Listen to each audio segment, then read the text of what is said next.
أنت الذي فتحت المقطع، أسأل الله أن يسوق إليك من الرزق ما يغنيك، وأسأله أن ينزل عليك من البركة ما تكفيك، وأن يدفع عنك من النقم كل ما يؤذيك، وأن يرزقك من العافية ما يشفيك ويعافيك، وأسأله أن يشملك برحمته، وأن يصلح نيتك وذريتك، وأسأله أن يرزقك من النعمة تمامها، ومن العافية دوامها، ومن الخير أكمله، وأسأله أن ييسر لك كل أمر تخاف تعسيره. يا رب، أنت أعلم بحاجاته وغاياته،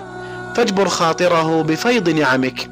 يا رب، اجعل هذا الشخص الذي فتح المقطع الآن مباركا في جسده، مباركا في وقته، مباركا في صحته، مباركا في ماله، وامنحه محبتك ورحمتك وحنانك في كل خطوة يخطوها يا أكرم الأكرمين.